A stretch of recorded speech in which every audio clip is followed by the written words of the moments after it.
الله من الشيطان الرجيم بسم الله الرحمن الرحيم الحمد لله رب العالمين والعاقبة للمتقين والصلاة والسلام على سيدنا ومولانا محمد النبي الأمين المكين الكريم الحنين الرؤوف الرحيم وعلى آله وأصحابه أجمعين أما بعد فقد قال الله تعالى عز وجل في القرآن الكريم بسم الله الرحمن الرحيم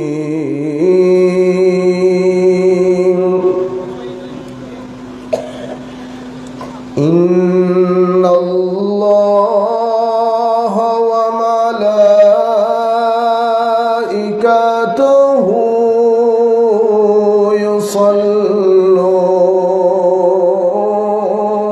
يصلون على النبي يا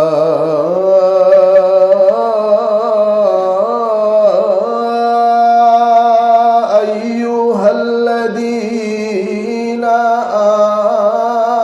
آمنوا صلوا عليه وسلموا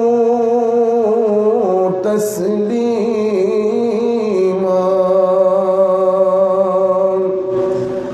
صلاة يا رسول الله عليكم سلام يا প্রত্যেক ব্যক্তি আমরা যেই যত বড়ই হোক না কেন যত ছোটই হোক না কেন প্রত্যেক ব্যক্তি হতাশা ডিপ্রেশন অশান্তির মধ্যে আছে, ঠিক না? দরুদ শরীফ এটা এমন একটা নিয়ামত, আপনি অনেক ওষুধ খেয়ে যে কাজ করতে পারবেন না সেটা শুধু ঘরের মধ্যে চোখ বন্ধ করে বসে শুধু মাথায় রাখবেন আপনি আমার নবীর রওজা শরীফ দিয়ে হেঁটে যাচ্ছেন এবং দরুদ শরীফ পড়তে পড়তে যাচ্ছেন। আপনি 2 মিনিট করবেন, আপনার ভিতরের টেনশন রিলিজ হয়ে যাবে, ভিতরের টেনশন রিলিজ। দরুদ শরীফ যখন পড়বেন মহব্বত করে পড়বেন, ছোট করে পড়েন বড় করে পড়েন, যেভাবে পড়বেন মহব্বত করে পড়বেন। আমরা কয়েকবার দরুদ শরীফ পড়বো, একটা মাহৌল তৈরি হবে, আমার কথা বলতে ভালো লাগবে, আপনাদেরও শুনতে ভালো লাগবে। সালাতুন ইয়া রাসূলুল্লাহ আলাইকুম সালামুন ইয়া হাবিবাল্লাহ আলাইকুম যে রহমত কোন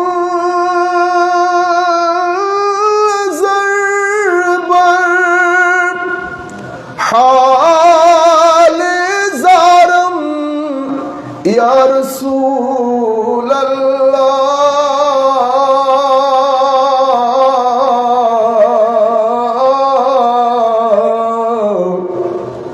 गरीबम बेनोयुम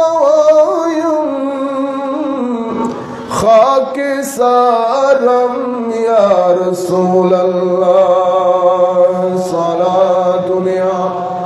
رسول الله عليكم سلام يا حبيب الله عليكم خيال امام सिवा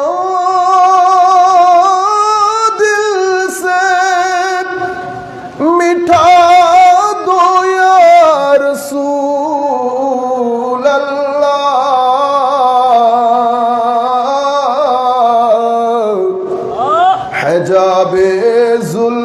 हिम्मते बशरी उठा दो या रसूल अल्लाह सलातुन आम रसूल अल्लाह अलैकुम सलाम या हबीब अल्लाह अलैकुम हुवल हबीबुल लदी तुरजा शफाअतुहु लिकुल्लि हौलिन मिनल अहवाल मुक़तहमी सलातुन आम रसूल अल्लाह अलैकुम सलामुन या हबीब अल्लाह अलैकुम बिस्मिल्लाहिर रहमानिर रहीम फलयौमा नुनज्जीका बिबदनिका लितकूना लिमन खल्फका आया व इन्न कसीरम मिनन नासी अन आयातिना लगाफिलून व अयदन क़ाल अल्लाहु सुब्हानहु व तआला वलक़द सद्दक़ अलैहिम इब्लीसु ज़न्नहु फत्तबऊहु इल्ला फ़रीक़म मिनल मुअमिनीन सदक़ल्लाहु मौलानल अज़ीम व सदक़ रसूलुहुन नबियुल हबीबुल करीम व नहनु अला ज़ालिका लमिनश शाहिदीन वश-शाकिरीन रब्बि सल्लि व सल्लिम व बारिक अलैहि। उपस्थित আপনারা হ্যান্ডবিল করেন নাই আজকের এই আজিমুশান মাহফিলের সম্মানিত সভাপতি, সম্মানিত সুধীবৃন্দ, আমাদের বন্ধুবর জনাব ওকারউদ্দিন সাহেব সহ স্টেজে উপবিষ্ট আমাদের সিনিয়র সহপাঠী, সম্মানিত জন সুধীজন যারাই বসেছেন, বিশেষ করে সম্মানিত শ্রোতামণ্ডলী, অনলাইনের মাধ্যমে যারা যেখান থেকে আমাদেরকে দেখছেন, আমরা সকলের প্রতি সশ্রদ্ধ সালাম রাখছি। আসসালামু আলাইকুম ওয়া রাহমাতুল্লাহি তাআলা ওয়া বারাকাতুহু। সম্মানিত উপস্থিতি, আমরা গরমের সময় অনেক গরম লাগছে, কিন্তু ঈদ উপলক্ষে আমাদের বাইরে যারা থাকে, আপনাদের ছেলেপুলে অনেকের সাথে দেখা হয়েছে, সবাই এখন মাহফিলের মধ্যে আছে। মাহফিলের মধ্যে কিছু মাহফিলে বক্তব্য দেওয়া কঠিন হয়ে যায়। কিরকম মাহফিল? মানুষ হিসেবে আমাদের মেধা তিন ধরনের হয়। কয় ধরনের? তিন ধরনের মেধা। এক ধরনের মেধা, এদেরকে আমরা বলি, এমনিতে ইংরেজিতে বলি পারসেপটিভ মাইন্ড, মানে ইন্টেলেকচুয়াল, মানে অনরা খন্দের নখদে ফুয়াইবের মাথা বেশি চলে, ফুয়াইবের মাথা বেশি চলে। তাইলে ব্রেইন তিন ধরনের, কিছু মাথা বেশি চলে, কিছু মাঝে মাঝখান দিয়ে চলে, কিছু একখানা কম চলে, ঠিক আছে না? এখন আমরা সেটাকে আমাদের ভাষায়, যেহেতু আমাদের ছেলেরা আছে, আমরা বলি perceptive mind, কনসেপটিভ mind, emotional mind, ঠিক আছে? কিছু ব্রেইন দারুণ। গত পরশু দেখলাম আমাদের গ্যারেজে কাজ করে, এখনো ইন্টারমিডিয়েটে পড়ছে, সে বানিয়ে ফেলেছে ড্রোন। কি জিনিস? ড্রোন। উপরে উড়বে, উপর থেকে নিচে যে গাড়ি ঘোড়া চলতেছে সেগুলাকে তালিম দেবে। কি দেবে? তালিম। দেখছেনি মাথা কেমনে চলে? তো এরে যদি আপনি এখানে বসাই দেন, তাহলে এর জন্য ওয়াজ আলাদা করতে হবে। এর আপনি যেই কোনো ধরনের বক্তব্য দিয়ে ওরে আপনি শিখাইতে পারবেন না, কনভিন্সও করতে পারবেন না। আপনারা বুঝতে পেরেছেন? আচ্ছা, এরা ইন্টেলেকচুয়াল টাইপ হয়, এরা পড়ালেখা করে, জ্ঞান বুদ্ধি রাখে, এক সময় এরা শহরে সেটেল হয়, বিভিন্ন মানুষের, বিভিন্ন বন্ধু বান্ধবের সংস্পর্শে এসে এরা এক সময় দিনদারি ছেড়ে দেয়। কেন? বিজ্ঞান, দর্শন, জ্ঞান বিজ্ঞান পড়ে এরা মনে করে ধর্ম আসলে ব্যাকওয়ার্ড জিনিস, তারা অনেক আগের, তারা অনেক আগায়। তো তারা কি করে? দিন ধর্ম ছেড়ে দেয়। আচ্ছা, এরপরে একটা মাইন্ড আছে মাঝামাঝখানে, এদেরকে আমরা বলি পারসেপটিভ মাইন্ড, মানে এরা প্র্যাকটিক্যাল হয়।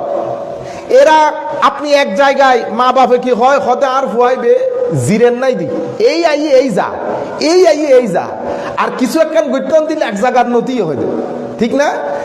আনে যদি বুম মারন ফুয়াই বেড়ে ইয়েন পরিবর্তন হইতো নু ক্যা, আল্লাহ জিনিসটা তার ভিতরে দিয়ে দিছে। এখন আপনি যদি ওরে লাঠি দিয়ে বাড়ি মারেন, এর এর ভিতরের খাসলত পরিবর্তন হবে না, আপনি ওইটাকে ওইভাবে শিক্ষিত করতে হবে। আচ্ছা, তাহলে এটা এক ধরনের মাইন্ড। আর একটা হচ্ছে ইমোশন, মানে আর মা বাবা হদে হদে ফুয়াইবের একবারে কিছু হন নজাদে হয় কিনি চিরি করে হইলে ফজর খাঁদা নিয়ে শুরু করে দেয় কতক্ষণ পর্যন্ত হাঁদে সারক্ত পর্যন্ত সঙ্গে হদে আর ফুয়া বড় কিছু হয়ে দিও না হয়ে দিবে এত ড্যাম কেয়ার। আপনি বুঝতে হবে যে কামতেছে সে ইমোশনাল হয়। আপনি যদি তাকে বর্তমানে বকাঝকা করেন, সে আত্মহত্যা করবে। আমাদের এখানে আত্মহত্যার রেট বেড়ে গেল কেন? কারণ এমনিতে ডিপ্রেশন, হতাশা, নামাজ ছেড়ে দিয়েছি, কোরআনের তিলাওয়াত ছেড়ে দিয়েছি, মাজারাতে যাওয়া ছেড়ে দিয়েছি, রোজা রাখা, রোজার যে আসল ফিলোসফি ছেড়ে দিয়েছি, মানুষকে সহযোগিতা করা ছেড়ে দিয়েছি, আলেম উলামাদের মজলিসে বসা ছেড়ে দিয়েছি। আপনি যখন সবকিছু ছেড়ে দেবেন, দুনিয়া দেখা ছেড়ে দেবেন, আত্মীয় স্বজন দেখা ছেড়ে দেবেন, অটোমেটিক্যালি আপনার ভিতরের যে রূহ সেটা মরে যাবে। রূহ যদি মরে যায়, আপনি মরা রূহ নিয়ে আপনি কখনো শান্তির সাথে জীবন যাপন করতে পারবেন না। চাহে আপনার ঘরের বাইরে গাড়ি 10টা থাকুক, ব্যাংকের মধ্যে 10 কোটি টাকা থাকুক, ডাজন্ট ম্যাটার। আপনি নামাজ বন্ধ করবেন, তিলাওয়াতে কোরআন বন্ধ করবেন, আউলিয়া ইকরামের মাজারে যাওয়া বন্ধ করবেন, দিনকে প্র্যাকটিস করা বন্ধ করবেন, আমার নবীর সুন্নতের মহব্বত ছেড়ে দেবেন, গরিব গুরাবাদেরকে দেখভাল করা ছেড়ে দেবেন। হবে কি জানেন? আপনার এগুলা হচ্ছে ভিতরের রুর গেজা, এগুলা রুহের খাদ্য। আপনি শুধু শরীরের খাদ্য দিয়ে আপনি আপনাকে খুশি করতে পারবেন না। আপনাকে 2 ধরনের খাদ্যের ব্যবস্থা করতে হবে। মা বাবারও শুনছেন আমার কথা। আমরা ছেলেদের জন্য শুধু শরীরের খাদ্যের ব্যবস্থা করি। আমরা স্কুলে নিয়ে যাচ্ছি, ছেলে আপনি পড়ান, অবশ্যই পড়াবেন, কিন্তু রুর খাদ্য যে বন্ধ করে দিয়েছেন এটা আপনি ভুলে গেছেন। কিভাবে বন্ধ করে দিলেন? আপনি ছেলেকে যে কোরআনে পাক পড়ছে না, কোরআন শিখে নাই ছেলে, আপনি মনে করেছেন এটা দিয়ে শুধু কবরের মধ্যে, হাসরের মধ্যে, কবর হাসর তো জায়গার মধ্যে আছে। তিলাওয়াতে কোরআন রুহের খাদ্য, রোজা রুহের খাদ্য, নামাজ রুহের খাদ্য, মা বাবার দিকে চেয়ে থাকা রুহের খাদ্য, মা বাবার খেদমত করা রুহের খাদ্য।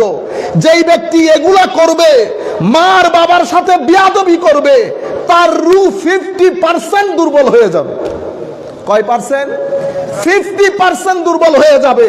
এবার আপনি 1 কোটি টাকা না, 100 কোটি টাকা যদি আপনার ব্যাংকে থাকে, ঘরের বাইরে যদি BMW, মার্সিডিজ আরো কি কি গাড়ি রাখেন, কোনো লাভ নাই।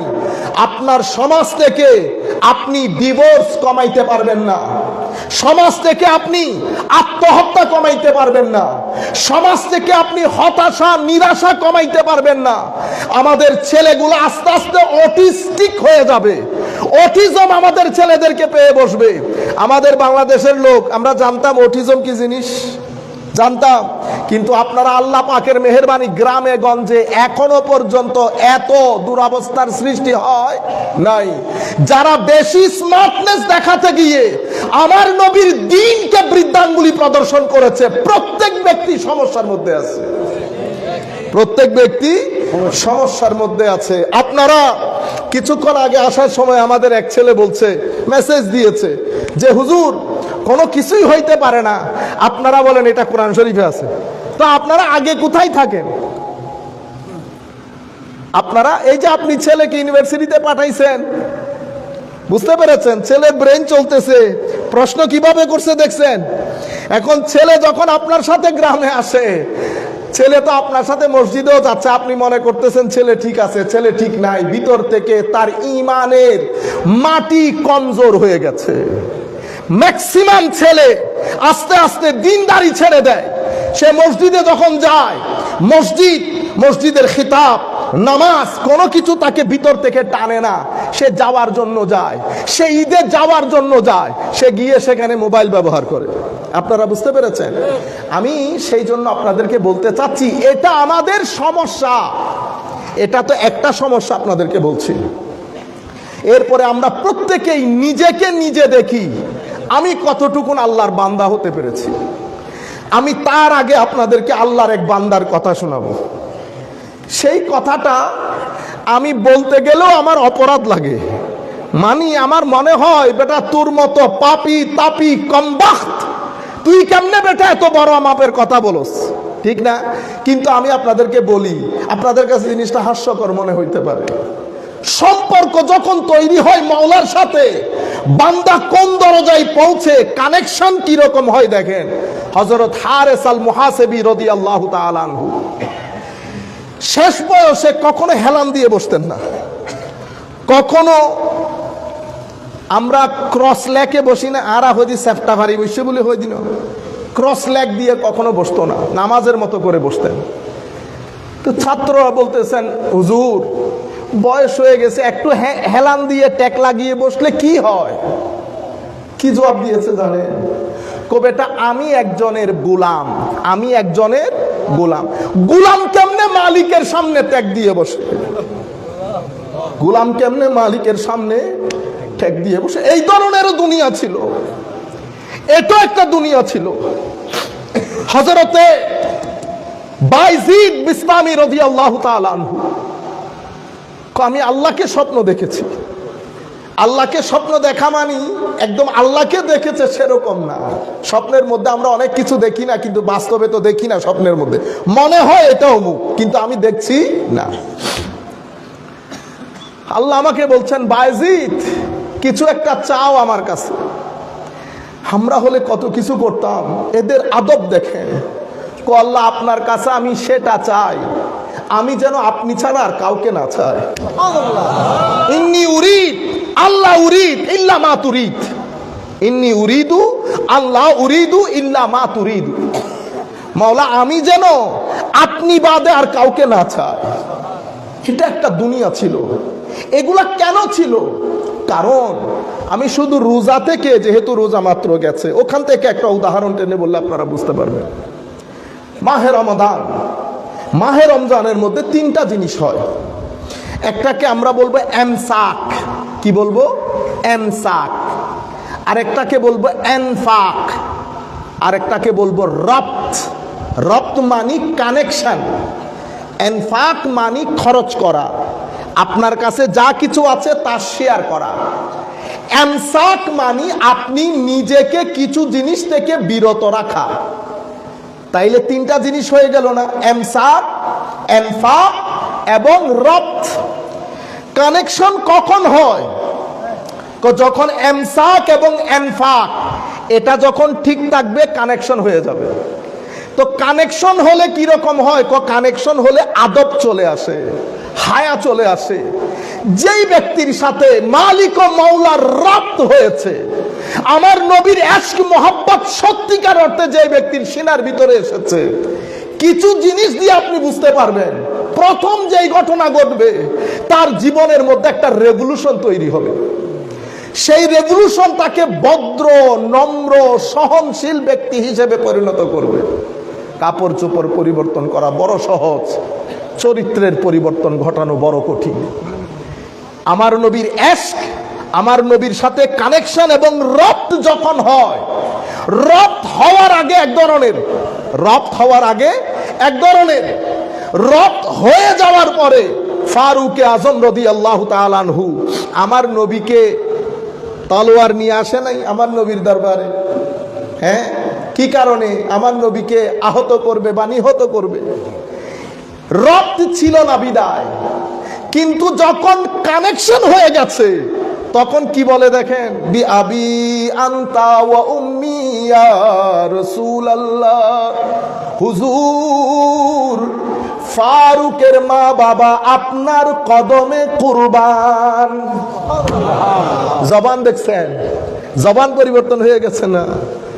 সম্পর্কের আগে এক ধরনের, সম্পর্কের পরে আরেক ধরনের হয়ে যায়। হযরতে মুসআব বিন উমাইর রাদিয়াল্লাহু তাআলা সম্পর্ক যখন ছিল না, মক্কার বিল গেটসের ছেলে, সবচেয়ে ধনী লোকের ছেলে, আমরা বলি না সোনার চামচ মুখে নিয়ে জন্মগ্রহণ করেছে, এই সোনার চামচ মুখে নিয়ে জন্মগ্রহণ করেছে মুসআব বিন উমাইর। হায় হায়, আমার নবী একদিন দারুন নদওয়ার মধ্যে বসা, মুসআব বিন উমাইর আসতেছে, আমার নবীকে বলতেছেন হুজুর মুসআব আসতেছে, আমার নবী বলতেছেন আসতে দাও। মুসআব আসলো, আমার নবীর কালমা পড়লো, সম্পর্ক হয়ে গেছে না? সম্পর্ক হওয়ার পরে মুসআবের মা বাবা অত্যাচারের একেবারে শেষ পর্যায়ে নিয়ে গেছে মুসআব বিন উমাইরকে, ঘরে বন্দি করে রাখা থেকে শুরু করে সব ধরনের অত্যাচার। ওনাকে তৈরি করা হচ্ছিল মক্কা শরীফের রাজা হওয়ার জন্য। সেই মুসআব আমার নবীর বাজারে বিক্রি হয়ে গেছে। আমার নবী মদিনা শরীফে পাঠিয়ে দিয়েছেন প্রথম মুসলমানদের অ্যাম্বাসেডর হিসেবে, রাষ্ট্রদূত। কোথায়? মদিনা শরীফে। মদিনা শরীফ থেকে আমার নবীর দরবারে আসলেন 6 মাস 1 বছর পরে আমার নবীকে পুরা মদিনা শরীফের কাহিনী বলার জন্য। মুসআব রাদিয়াল্লাহু তাআলা আনহুর আম্মা জান আব্বা জান মনে করেছিলেন মুসআব আগে আমাদের কাছে আসবে, কিন্তু মুসআব মা বাবার কাছে ছিল। সম্পর্ক এক আজীব। আমার নবীর সাথে যখন মহব্বতের সম্পর্ক হয়ে যায়, এটা এক আজীব সম্পর্ক। এটা মানুষকে বেকুল করে দেয়, এটা মানুষকে পাগল করে দেয়। আমি সালাতুনিয়ার মধ্যে যে শেরটা পড়েছি, যে রহমত কুন নজর বর হালে জারুম ইয়া রাসূলুল্লাহ, এটা হযরত আব্দুর রহমান জামি রাদিয়াল্লাহু তাআলা আনহুর শের। আমার নবী মদিনার হিদ্দার মধ্যে ঢুকতে দিচ্ছেন আব্দুর রহমান জামিকে। সেই সময়ের যিনি মক্কা শরীফ হেরেমের মদিনায় পাকের সেই সময়ের যিনি এলাকার প্রধান ছিলেন, তাকে আমার নবী স্বপ্নের মধ্যে বলেছে ও যেন মদিনায় পাকের হিত্তার ভিতরে ঢুকতে না পারে। আজি 1 বার 2 বার 3 বার ইয়া রাসূলুল্লাহ, আমার অপরাধ কি ইয়া রাসূলুল্লাহ? তখন গায়েবী ভাবে এটা আপনারা অস্বীকারও করতে পারেন, অবিশ্বাসও করতে পারেন। কেন? কারণ ওই যোগ ও শোক এখন নাই। বাইরের লোক কি আমাদের শুটকির আলু খাবে? আপনি তাকে শুটকির আলু খাওয়াইতে পারবেন? তাদের কাছে শুটকি গন্ধের, আমার কাছে শুটকি বেস্ট। যার যার রুচি, যার যার রুচি। আমার নবী সাল্লাল্লাহু আলাইহি ওয়াসাল্লাম বলছেন, জামি তুমি আমার রোজায় পাকে আসিও না, তুমি আসলে আমি আমার রোজার ভিতরে থাকতে পারবো না, আমাকে জবাব দিতে হবে তোমার। তখন উনি ওই স্টেট, ওই অবস্থার মধ্যে এই শের লেখেন যে রহমত কুন নজর বর হালে জারম ইয়া রাসূলুল্লাহ, यानी যে রহমত কুন নজর বর হালে জারম ইয়া রাসূলুল্লাহ, হুজুর গরিবের অবস্থার উপর একটু করুণা করেন। গরিবম বেনাওয়ায়ম, আমি গরিব, আমি বেসাহারা, খাকে সারম, ধুলো মুখো আমার, হুজুর একটু দয়া করেন। দেখছেন ভাষা পরিবর্তন না? এখানেও জবান 2 ধরনের চলে না আমার নবীর ব্যাপারে। কেউ বলার সময় এক ধরনের করে বলে, ইজ্জত নাই, সম্মান নাই। আবার কেউ বলার সময় ইয়া রাসূলুল্লাহ, ইয়া হাবিবাল্লাহ। কেউ দরুদ শরীফ বেশি পড়ে, কেউ দরুদ পড়তে ভিতরে ঘুটন সৃষ্টি হয়, করব কি করব না, যাব কি যাব না। সম্পর্ক কি জিনিস? সম্পর্ক, কানেকশন। তো আমি আপনাদেরকে বলতে চাচ্ছি, হযরত মুসআব বিন উমাইর আমার নবীর দরবারে গিয়ে, অতঃপর মা বাবার দরবারে, মা বাবা বললেন, মুসআব এতদিন পরে এসে তুমি আমাদেরকে আগে না দেখে তুমি মুহাম্মদের কাছে চলে গেছো সাল্লাল্লাহু আলাইহি ওয়াসাল্লাম। হযরত মুসআব বলছেন, মা আপনি কেমনে মনে করলেন শহরে আমার নবী থাকবে আর আমি আমার নবীকে না দেখে আপনাকে দেখতে আসব? সম্পর্ক দেখছেন মানুষকে কি করে। আরেক মা হযরত সাদের আম্মা জান, বেটা দিন ছেড়ে দে, মুহাম্মদ সাল্লাল্লাহু আলাইহি ওয়াসাল্লামকে ছেড়ে দে, নতুবা আমি এই ভাত বন্ধ করে দিলাম, ভাত খাবো না, ভাত মুখে তুলবো না। 1 দিন 2 দিন 3 দিন খাচ্ছে না, দুর্বল হয়ে যাচ্ছে। সাদ বলতেছে, আম্মা আম্মা আমার 1 মা না, আমার 10 মাও যদি পৃথিবী থেকে চলে যায়, আমি ওই দরবার থেকে কখনো ফেরত আসবো না। আপনি একজনের কথা বলতেছেন, এটাকে বলে রপ্ত। এটাকে কি বলে? রপ্ত। আপনি এত সহজ সাহাবায়ে কেরামের বিরুদ্ধে শুধু রক্তের কারণে, শুধু কানেকশনের কারণে জঙ্গে বদরের মধ্যে ভাই ভাইয়ের বিরুদ্ধে দাঁড়িয়েছে, ভাই বাবার বিরুদ্ধে, ছেলে বাবার বিরুদ্ধে দাঁড়িয়েছে, একজন একজনের বিরুদ্ধে, কাছের আত্মীয়ের বিরুদ্ধে দাঁড়িয়ে গেছে। কি কারণে? সম্পর্কের কারণে।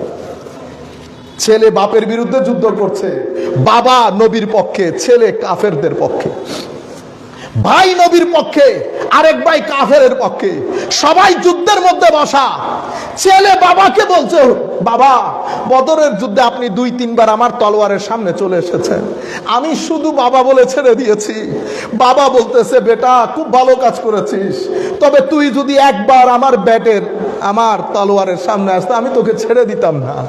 বাবা আমাকেও কহে, নবীর দরবারে যেদিন নিজেকে বিক্রি করে দিয়েছি সমস্ত সম্পর্ক পানি হয়ে গেছে, সমস্ত সম্পর্ক পানি হয়ে গেছে। আমি চাচ্ছি যুবক আপনারা যে কোনো নাম দিয়ে যা করেন কিন্তু কানেকশন ঠিক রাখবেন, কানেকশন ঠিক রাখবেন। তাইলে আমি 3টা কথা আপনাদেরকে বলেছি। এমসাক, এই যে আল্লাহ রোজা দিলেন, মাওলা কেন দিলেন? রোজা না দিলে কি হইতো? দেওয়ার তো কোনো দরকার ছিল না। আপনারা কখনো চিন্তা করে দেখছেন রোজা কেন দিয়েছে? আমাদের বর্তমানে রোজা পালনের ধরন কিরকম হয়েছে? মাহে রমজান, রুর যে খাদ্যের দরকার, তো রুর খাদ্যের জন্য আমার আল্লাহ পুরো একটা মাসের ব্যবস্থা করেছেন রুর খাদ্যের জন্য। রু যখন শক্তিশালী হয় তখন আপনার শরীর দুর্বল হয়ে যায়। এই দুর্বলতা আপনার শক্তির দুর্বলতা না, এটা অন্য দুর্বলতা। তখন আপনি ইচ্ছে করলেও খারাপ কাজ করতে পারছেন, গালি দিতে পারছেন, গীবত করতে পারছেন, পারেন নাই। যেই চাঁদ উঠেছে আবার আমরা নিজের মতো করে হয়ে গেছি। কিন্তু চাঁদ উঠার আগে আমরা, আপনারা না শুধু, পুরা পৃথিবীতে এই রমজান মাসের মধ্যে ক্রাইম রেট নিচে চলে আসে, ক্রাইম রেট নিচে চলে আসে। যাই হোক, কেন? এমসাক মানে নিজেকে দূরে রাখা। কি থেকে দূরে রাখবেন এটা বড় গুরুত্বপূর্ণ আপনাদের জন্য। এই পৃথিবীতে 2 ধরনের জিনিস আল্লাহ সৃষ্টি করেছেন, কিছু ভালো কিছু মন্দ, সত্য কথা মিথ্যা কথা, মানুষকে সহযোগিতা, মানুষের সাথে প্রতিযোগিতা, মানুষকে ঠকাবো, মানুষকে ঠকাবো না। আপনার সামনে 2টা জিনিস, আপনি এখন কোন পথে হাঁটবেন? আপনি যদি খারাপটা দেখেন, খারাপটা বলেন, খারাপটা ধরেন, খারাপটা পেটে দেন, তাইলে এটার একটা রিঅ্যাকশন আছে না? আপনি যেহেতু এমসাক করেন নাই, মানে নিজেকে দূরে রাখেন নাই, তো আপনি যখন চোখ দিয়ে এমন কিছু দেখবেন যেটা আমার আল্লাহ এবং রসুল পছন্দ করেন না, যেটা অসুন্দর, যেটা অশ্লীল, যেটা হারাম, সেটা একটা জিনিস আপনার ভিতরে তৈরি করবে। কি তৈরি করবে? গ্যাস। পেটের মধ্যে গ্যাস হইলে খিদা লাগে, আর খিদা লাগে, অথচ আপনার সুগার নিচে চলে যাচ্ছে। গ্যাস্ট্রিকের কারণে খিদা লাগছে না, অথচ আপনার পেট খালি। পেট যখন খালি হচ্ছে আপনার সুগার নিচে নেমে যাচ্ছে, দারাস করে পড়ে গেছে না। এটা পেটের গ্যাস। কেন হলো? কারণ পেট পছন্দ করে না এমন জিনিস আপনি পেটের ভিতরে ঢেলে দিয়েছেন। তেলের জিনিস, অমুকের জিনিস, সমুকের জিনিস, বাসি জিনিস দিছেন। পেটের মাথা খারাপ হয়ে গেছে, পেট পছন্দ করে নাই। যেই পেট পছন্দ করে না, গ্যাস তৈরি হয়ে গেছে। যেভাবে পেটে গ্যাস তৈরি হয় সেভাবে রুহানি গ্যাস তৈরি হয়। রুহানি গ্যাস মানে আপনার রু চাইতেছে না এটা কর, আপনি করেছেন। আপনার রু চাচ্ছে না এটা দিস না পেটে, আপনি দিয়েছেন। হারাম দিয়েছেন, মানুষ ঠকিয়েছি, মানুষের সাথে বেয়াদবি করেছি। প্রত্যেক ব্যক্তি এমসাক হয় নাই। এজন্য আমার নবী কি বলেছেন? উম্মত, আমি খাদ্য বন্ধ করার জন্য রোজার ব্যবস্থা করি নাই, আমি এমসাকের জন্য ব্যবস্থা করেছি। খাদ্য থেকে দূরে থাকবো, আবার গুনাহ আমার আল্লাহ রসুল অপছন্দ করে এমন জিনিস থেকেও নিজেকে দূরে রাখবো। এবার আপনারা ঘরে বসে চিন্তা করেন কি কি জিনিস থেকে আপনি দূরে থাকবেন। এটা কেউ কাউকে বলে দিতে হয় না, কেউ কাউকে বলে দিতে হয় না। আমাদের ভিতরে এই যে আমরা সমাজের মধ্যে শান্তি পাইতেছি না, ডিপ্রেশনে পড়ে গেছি, কোন একটা জিনিস মন মতো খেতে পাচ্ছি না, কোন একটা ডাক্তারের পারফেক্টলি চিকিৎসা পাচ্ছি না, কোন একটা আইন সংস্থার কাছে গিয়ে পারফেক্টলি বিচার চাইতে পারছি না, আমি সামগ্রিকভাবে সমস্যার মধ্যে পড়ে যাচ্ছি, কেউ কাউকে সহযোগিতা করছে না। কেন? এই কেনর উত্তর আপনি মানুষকে ছেড়ে দেন।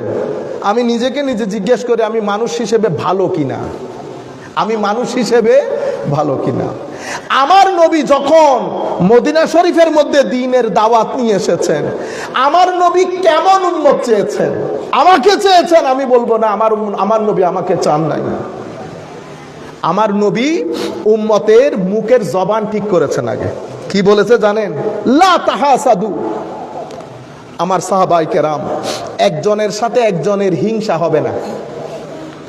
ওয়ালা তাবাগাদু, একজনের সাথে একজনের ঈর্ষা হবে না, কেউ কারো সাথে অহংকার দেখাবে না। ওয়ালা তাদাবারু, কেউ কাউকে পিঠ দিয়ে চলে যাবে না, ইগনোর করবে না। আমার নবী সাল্লাল্লাহু আলাইহি ওয়াসাল্লাম আরো ইরশাদ করেছেন, কুনু ইবাদাল্লাহি ইখওয়ানা, ভাইয়ের মতো জীবন যাপন করবে সবাই মিলে। তাইলে আমার নবী কেমন মুসলমান চাচ্ছেন? আমরা প্রত্যেকেই নিজে দেখেন।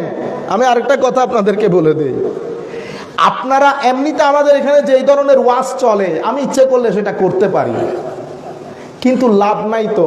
হয়তো আপনারা বসে থাকবেন, সুবহানাল্লাহ বলবেন, ঠিক বলে চিল্লানি দিবেন, এটা আমার আসা যাওয়া পোষাবে না আমার। এই জন্য আমি আমার ছেলেগুলাকে কিছু জিনিস দিয়ে যেতে চাচ্ছি। একটা ছেলেকে যদি আমি দিতে পারি, এটা আমার সফলতা। আপনারা বুঝতে পেরেছেন? এই জন্য মুরব্বীদেরকে বলবো, দুয়াও করবেন, সঙ্গেও থাকেন। আমি আপনাদেরকে যেটা বলতে চাচ্ছি, এই যে আমার নবী সাল্লাল্লাহু আলাইহি ওয়াসাল্লামের পক্ষ থেকে আমাকে বলা হচ্ছে, উম্মত মিথ্যা বলিস না। উম্মত কখনো আমরা রেগে যাই না। এক সাহাবী এসে বলতেছেন, ইয়া রাসূলুল্লাহ, হুজুর আমাকে একটা উপদেশ দেন। আমার নবী বলেছেন, লা তাকদাব। লা তাকদাব মানে গুসা করিও না। তো সাহাবী মনে করেছে এটা একটা জিনিস হইলো, ইয়া রাসূলুল্লাহ একটু গর্জিয়াস টাইপের কিছু নসিহত করেন। আবার এই পাশে আসছে, আমার নবী বলতেছেন লা তাকদাব। উনি বলতেছেন গুসা করিও না, এটা তো একটা হালকা জিনিস। আবার এই পাশে এসে বলতেছে, ইয়া রাসূলুল্লাহ একটা ভারী জিনিস কিছু বলেন। আমার নবী বলতেছেন লা তাকদাব, গুসা করিও না। আপনারা জানেন আমাদের এখানে, আমাদের হার্ট, আমাদের এখানে হঠাৎ মৃত্যু, স্ট্রোক করা, এগুলার অনেক কারণ আছে না? আমরা এত অল্প বয়সে স্ট্রোক করি কেন? আমরা এত অল্প বয়সে আমাদের চেহারা ভেঙে যায় কেন? আমার ছেলেগুলা যখন বিদেশে যায়, সৌদি আরবে যায়, কাতারে যায়, কুয়েতে যায়, ফটফটে এই দেন, তাইলে আর এটা অসুবিধে কি? আর গজ্জিদে অসুবিধে আর ইয়েন স্বর্ণের দেশ, এটা সোনার দেশ। আমরা ইচ্ছে করে নিজেরা দেশটাকে বরবাদ করে দিচ্ছি, নিজেরা দেশটাকে বরবাদ করে দিচ্ছি। দুইটা জিনিস যদি নিজের ভিতরে রোজার মধ্যে আয়ত্ত করতে পারেন, নিজের মধ্যে, দুনিয়াও জান্নাত, কবরও জান্নাত, আখিরাতও জান্নাত। কি দুইটা জিনিস? গুসা করব না, ধৈর্য ধারণ করব। গুসা করলে কি হয়? এখন আমি আসতেছিলাম, তো আমার ছেলেরা গেছে তিনজন এক মোটর সাইকেলে, আরেকজন এই বোধে বাকশাক দিছে, আরেকজন রেগে গেছে। এই যে বাবা আমরা রেগে যাই, আমরা ঘর থেকে রাস্তায় আসতে আসতে, কারণ আমরা তো সিনার ভিতরে আগুন নিয়ে হাঁটি।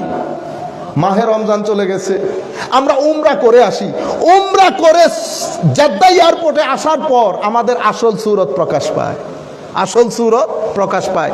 ক্ষণে ক্ষণে রেগে যায়, ক্ষণে ক্ষণে রেগে যায়। আজকে মনে রাখবেন, আপনি যদি রেগে যান কি হয়? আপনি শারীরিকভাবে অসুস্থ হয়ে যাবেন। নাম্বার 1, আপনার ভিতরে টেনশন যেটা তৈরি হবে, মিনিমাম 10 ঘন্টা আপনাকে কষ্ট দিবে। কয় ঘন্টা? ও ভাই 10 মিনিট টেনশন নিয়ে মানুষ থাকতে পারে না, প্রেসার হাই হয়ে যায়। আপনি 10 ঘন্টা হজম করতে পারবেন? পারবেন না। কি করবেন জানেন? এই জন্য আমার নবী 3টা ওষুধ দিছে। একটা ওষুধ কি? মুস্কি হাসি দেওয়া। যাকেই দেখবেন হাসি দিবেন। হাসি দিলে অসুবিধা আছে? টাকা খরচ আছে না। হাসি দেওয়া আমার নবীর সুন্নত। কেন বলেছেন ইয়া রাসূলুল্লাহ হাসি দিতে? তুমি যখন হাসি দিবা, আরেকজন যে টেনশন নিয়ে ঘুরতেছে অটোমেটিক্যালি তার টেনশন রিলিজ হয়ে যাবে, অটোমেটিক্যালি তার টেনশন রিলিজ হয়ে যাবে। এরপরে যখন বলবেন আসসালামু আলাইকুম ওয়া রাহমাতুল্লাহি ওয়া বারাকাতুহু, সালাম দিলেন, রহমত দিলেন, বরকত দিলেন, তো টেনশন রিলিজ হওয়ার পরে সেখানে নূর তৈরি হয়। সেখানে কি তৈরি হয়? নূর তৈরি হয়। এই জন্য আমাদেরকে এই জিনিসটা দিয়েছেন। আমার নবী কি বলেছেন? এটা সদকার সওয়াব। কিসের সওয়াব? আপনি মানুষকে টাকা পয়সা দিলে যেই সওয়াব, আরেকজনকে দেখে হাসি দিলেও সেই সওয়াব। কেন বলেছে? কারণ আমি যেন টেনশন রিলিজ হয়ে যায়। আপনি যদি রেগে যান, তো রেগে গেলে কি হয়? আপনার ভিতরে টেনশন তৈরি হয়। সেই টেনশন গুলা আপনার অসুস্থতা যেগুলো আছে সেগুলাকে কি করে এসকেলেট করে। গাড়ি যখন এসকেলেটর চাপ মারেন, গাড়ি দুর্ন দেয়, তো এগুলা কি করে আস্তে আস্তে উপরে উঠে, উপরে উঠে। এখন আপনি কি করবেন? ওই আমার নবীর হাদিস লা তাগদাব। আমাদের অল ওভার বাংলাদেশে একেবারে ছোট থেকে শুরু করে বড়, এরকম আগুনের গুলা আমি পৃথিবীর কোথাও দেখি নাই। আল্লাহ পাকের মেহেরবানি, আফ্রিকা থেকে শুরু করে, ইউরোপ থেকে শুরু করে, আল্লাহ যতগুলা দেশ দেখাইছেন আল্লাহ পাকের শুকরিয়া, কিন্তু আমি এইরকম আগুনের গুলা পৃথিবীর কোথাও দেখি নাই। আল্লাহর ওয়াস্তে বলতেছি, আজকে রাতে এটা চিন্তা করবেন, শুধু মাথায় রাখবেন। আমার নবী কানে কানে বলতেছে, আওয়াজ শোনার চেষ্টা করবেন, লা তাগদাব, লা তাগদাব। এটা যখন প্র্যাকটিস করবেন সপ্তাহের মধ্যে, এটা আপনার জীবনের মধ্যে সফলতা দান করবে। যতক্ষণ পর্যন্ত গুসা হজম করতে পারবেন না, ততক্ষণ পর্যন্ত সফল হতে পারবে না। যারা রাজনীতি করে তাদের জন্য তো ফরজে আইন, ফরজে আইন। বেগুনুর হঠাৎ যদি গরম হয়ে জনগুই, তাহলে সদস্য ফতত্ব না সেক্রেটারি অন্য হারিবেন। এই সদস্য আজীবন ভারপ্রাপ্ত তখন ভরি বুঝে ইবের বাড়ি এর হনুমিকে যাই তুনু ক্যা বে সেতি জাগু দে ন বুঝন। তাইলে লা তাগদাব ইয়া রাসূলুল্লাহ, আল্লাহ রাসূলের ওসিলায় আল্লাহর দরবারে আমরা চাচ্ছি মাওলা যেন আমাদেরকে এটা তৌফিক দান করে। আরেকটা হচ্ছে সবর। আমরা মনে করি একজনের থাপ্পড় দিয়ে দিবে তুমি সবর করতে হই না। সবরের সীমানা অনেক লম্বা। আপনি কোন একটা ভালো কাজ করতে চাইলেও সবর লাগে। আবার যেমন নাটক শুরু হয়েছে, নাটক দেখবো না, দেখবো না, শয়তান তো ধাক্কা দিচ্ছে, দেখ একটু করে বস, ওদিক দিয়ে ফিরে তাক, এটা হচ্ছে শয়তানের। এখন আপনি সবর করা ছাড়া আপনার উপায় নাই। এটাও ধৈর্য, এটাও ধৈর্য। পাপ না করার জন্য ধৈর্য, পুণ্যের কাজ করার জন্য ধৈর্য। আরেকজন একটা কিছু বলে গেছে, একটা হাসি দিয়ে দেন, হাসি দিলে প্রবলেম সলভ হয়ে যায়। কিন্তু আপনি যদি মারামারি করেন, তো মারামারি করলে দুইটা ক্ষতি আপনার, একটা হচ্ছে শারীরিক ক্ষতি, একটা মানসিক ক্ষতি, আর একটা আপনার পরবর্তী প্রজন্মের ক্ষতি। আপনি যদি একটা জাতিকে ভালো বানাতে চান, আমার নবী মদিনা শরীফের রাস্তায় হাঁটছে, মক্কা শরীফের রাস্তায় হাঁটছে, যার মুখের ইশারায় আরশ পর্যন্ত হেলে উঠে, সেই নবী তায়েফের ময়দানে ফেরেশতা পর্যন্ত বসা। হাবিব একবার বলে দেন তায়েফকে উলট পালট করে দেব। আমার নবী সেখানেও বলেছেন আমি ধৈর্য ধারণ করব। আমি কি করব? আল্লাহু আকবার। ইয়া রাসূলুল্লাহ, নারে গফিয়া, এই যে মিলাদুন নবী রবায়া হালে জিন্দাবাদ। তাইলে আপনার এই যে আমাদের এটা আমি যে বলছি, আমার নিজেরও খারাপ লাগতেছে, কারণ এটা অনেক উপরের জিনিস।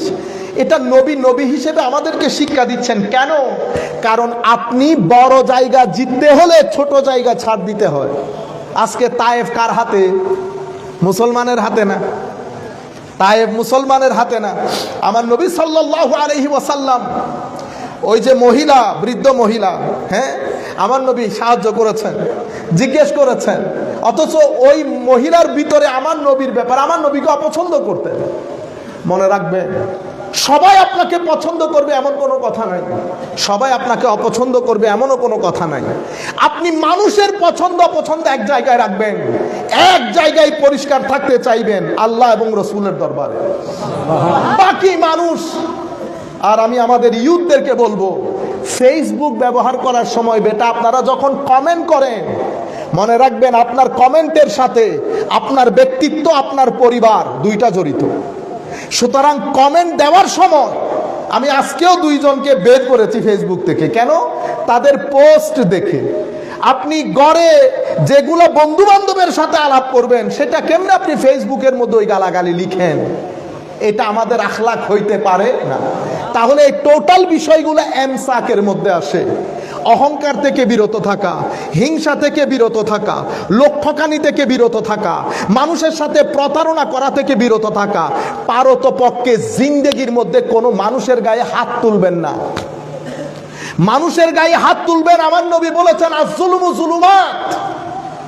এক অত্যাচার আপনি করবেন, এই অত্যাচার দুনিয়াতে, কবরে, হাসরে ডালপালা গজিয়ে আপনার সামনে উপস্থিত হবে, আপনি এফোর্ড করতে পারবেন না। আপনি এফোর্ড করতে পারবেন না। আমরা এই জায়গাগুলোর মধ্যে যদি পরিবর্তন আনি, আমার নবী খুশি হবেন। আমার নবী খুশি হবেন। নবী যদি খুশি হয়, দুনিয়ার জীবন শান্তির হবে। দুনিয়ার জীবনকে হায়াতে তাইয়্যিবা বানাতে পারবেন, দারুণ করে বানাতে পারবেন। আচ্ছা, আমি আপনাদেরকে মূল যে জিনিসটা বুঝাতে চাচ্ছিলাম, একটা তো এমসাক গেল, আরেকটা এনফাক। এনফাক মানে আমার কাছে যা আছে সেটা মানুষের সাথে শেয়ার করা। এই জন্য কোরআনে পাকের মধ্যে শুরু থেকে শেষ পর্যন্ত যত আয়াতের মধ্যে আমার আল্লাহ ঈমানের কথা বলেছেন, প্রত্যেক আয়াতে এনফাকের কথাও বলেছেন। এনফাক ওয়া মিম্মা রাযাকনাহুম ইউনফিকুন আল্লাযীনা ইউনফিকুনা ফিস সাররাই ওয়াদ দাররাই ওয়াল কাযিমিনাল গায়যা ওয়াল আফিনা আনিন নাস ওয়াল্লাহু ইউহিব্বুল মুহসিনিন। আল্লাহ কি বলেছে জানেন? যারা এনফাক করে, পকেটে টাকা থাকলেও করে, টাকা একটু কম থাকলেও করে। ওয়াল কাযিমিনাল গায়জ, গুসাকে হজম করে। ওয়াল আফিনা আনিন নাস, মানুষকে ক্ষমা করে দেয়। দেখছেন, গুসা হজম করে, মানুষকে ক্ষমা করে। আমার আল্লাহ কি বলেছেন? ওয়াল্লাহু ইউহিব্বুল মুহসিনিন। সেই ব্যক্তি মুহসিন হয়ে যায়। আর আমি মুহসিনকে বড় ভালোবাসি। আমি মুহসিনকে বড় ভালোবাসি। আপনার সামনে এটা একটা এক্সাম্পল। আমি আপনাদেরকে একটা হাদিস শোনাই। নবী করিম সাল্লাল্লাহু আলাইহি ওয়াসাল্লাম ইরশাদ করছেন, এক ব্যক্তি, উনি হায় হায় সুবহানাল্লাহ, আলহামদুলিল্লাহ, আল্লাহু আকবার, যেভাবে আমরা করি আর কি, রাত দিন এক করে দিচ্ছি না। তা আমার আল্লাহ, আমার নবী হাদিসে পাকের মধ্যে, ইসলাম মুসলিম শরীফের রিওয়ায়াত, কি বলছেন? আন আবি হুরায়রা রাদিয়াল্লাহু তাআলা আনহু قال قال رسول الله সাল্লাল্লাহু আলাইহি ওয়াসাল্লাম। আমার নবী এখন আমাদেরকে বলছেন, আইয়ুহান নাস, একদম সবাই চুপচাপ, মনে করেন যে আমাদের সামনে আমার নবী দাঁড়িয়ে বলছেন কথাগুলা। আমার নবীর মিষ্টি মিষ্টি আওয়াজ আমাদের কানে আসতেছে। কি বলছে? আইয়ুহান নাস, ও মানুষ, ইন্নাল্লাহা তাইয়্যিব ওয়া লা ইয়াকবালু ইল্লা তাইয়্যিবা। আমার আল্লাহ অসম্ভব পবিত্র, পবিত্র ভালো জিনিস বাদে আমার আল্লাহ কোনো কিছু কবুল করেন না। ওয়া ইন্নাল্লাহা আমারাল মুমিনিনা বিমা আমারা বিহিল মুরসালিন। আল্লাহ আমাদেরকে যে হুকুম দিয়েছেন, একই হুকুম আল্লাহ কর্তৃক প্রেরিত নবী রাসূলদেরকেও দিয়েছেন। ইয়া আইয়ুহার রাসূল কুলু মিন তাইয়্যিবাতি ওয়া'মালু সালিহা ইন্নী বিমা তা'মালুনা আলীম।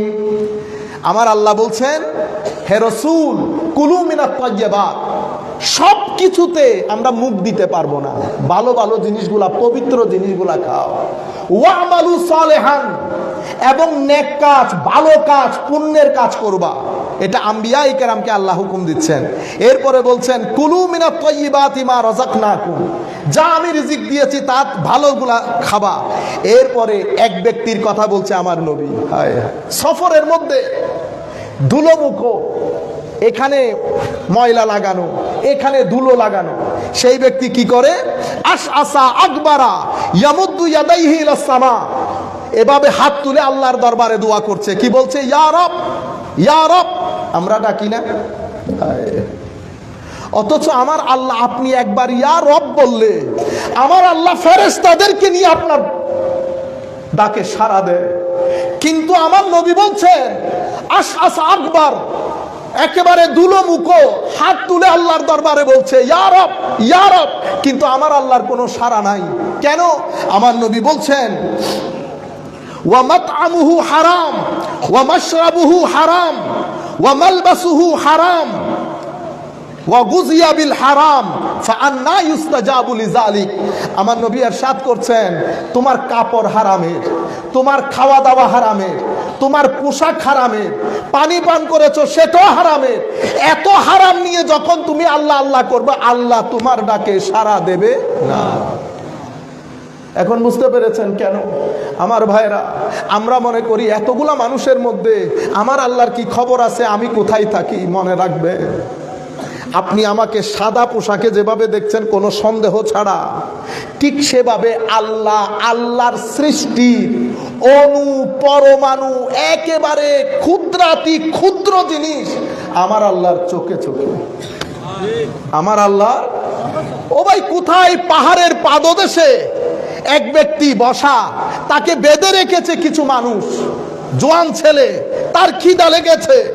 হযরতে ইমাম রাজি রব্বুল আলামিনের তফসিরের মধ্যে, ইমাম রাজি তফসিরে কবিরের মধ্যে লিখছেন হযরতে ইব্রাহিম ইবনে আদহাম রাদিয়াল্লাহু তাআলা আনহু, কোন জায়গায় দাওয়াত করা হয়েছে ওনাকে, যখন রুটি দিয়েছে একটা কাক এসে মাঝখান থেকে রুটি নিয়ে দেয় দৌড়। হযরত ইব্রাহিম ইবনে আদহাম ওই কাকের পেছনে পেছনে যাওয়া শুরু করে, যেতে যেতে যেতে দেখে শেষ পর্যন্ত কাক পাহাড়ের পাদদেশে উঠে ওই বেঁধে রাখা ছেলের কুলের মধ্যে গিয়ে রুটিটা ফেলেছে। মনে রাখবেন, আমার আল্লাহ রাজ্জাক, আমার আল্লাহ কখনো আমাকে কাপড়ে চুপড়ে খাদ্যদ্রব্যে কষ্ট দেবে না। আমি নিজে নিজের কষ্ট ডেকে আনি। জিন্দেগির মধ্যে যদি পাপ বাড়িয়ে ফেলি, আমার জীবনের মধ্যে অশান্তি বেড়ে যাবে। যত পাপ বাড়বে তত অশান্তি বাড়বে। আপনি যদি অশান্তি কমাতে চান, আমি ছেলেদেরকে বলছি বিশেষ করে, বেটা, অশান্তি যদি কমাতে চান পাপ কমাইতে হবে। পাপ থাকবে, অশান্তি থাকবে না, এটা আল্লাহর গ্রামার না। আল্লাহর গ্রামারের মধ্যে পাপ করে তওবা করবেন, আমার আল্লাহ ক্ষমা করে দেবে। যত গুনাহ আপনি করেন, যত গুনাহ করেন, দেনি 70 বার গুনাহ করে 70 বার যদি আল্লাহর দরবারে তওবা করেন, আমার আল্লাহ ক্ষমা করে দেবেন। রহমতের সাগর আমার আল্লাহ। কিন্তু আপনি যদি গুনাহ করার পরে আপনি বেহিস হয়ে যান, আপনি গুনাহ করার পরে আপনি যদি বেহায়া হয়ে যান, করতে থাকেন, মনে রাখবেন আল্লাহ থেকে দূরে যাওয়া, রাসূলে পাক থেকে দূরে যাওয়া, তার মানে হচ্ছে আপনি দুনিয়ার অসম্মান, লাঞ্ছনা, গঞ্ছনা সব কিছু আপনার ঘরে ঢুকানোর ব্যবস্থা করেছেন। আপনারা বুঝতে পেরেছেন? আপনার জীবনে পুণ্য যত বাড়বে, আপনার জীবনে ইজ্জত তত বাড়বে। আপনার জীবনে পাপ যত বাড়বে, আপনার জীবনে অশান্তিও তত বাড়বে। আপনার জীবনে যদি আপনি সততার মধ্যে থেকে আপনি কাজ করেন, কষ্ট করেন, অবশ্যই আল্লাহ রাব্বুল আলামিন আপনার রিজিকের মধ্যে বরকত দান করবে। সততার সাথে যদি রিজিক কামাই করেন, আর হারামের যদি 100 কোটি টাকা ব্যাংকে রাখেন, আপনি রাখেন, কোনো অসুবিধা নাই। আল্লাহর ইজ্জতের কসম, কোরআনের কসম, হাদিসে আরো যা কিছু আছে সব কিছুর কসম করে বলতেছি, ভিতরে শান্তি আসবে না। কেন? কারণ আমার আল্লাহ এই একটা জিনিস আল্লাহর হাতে রেখে দিয়েছে, ইতমিনানে কলব, অন্তরের প্রশান্তি। সেটা কিভাবে আসে? সেটা জিক্রে ইলাহি থেকে আসে। আলা বিজিক্রিল্লাহি তাতমাইন্নুল কুলুব। জিক্রিল্লাহি কি? কোরআন। জিক্রিল্লাহি কি? হাদিস। আজকে আমরা দিন পেয়ে গেছি বিদায় আমাদের এখানে হানাহানির অভাব আছে। দিন পেয়ে গেছি বিদায় কিছু ভূখণ্ডে গেছি, জ্যামাইকার মতো দেশে মানুষের কাছে দিন নাই, মানুষ সত্য অনুসন্ধানে ব্যস্ত।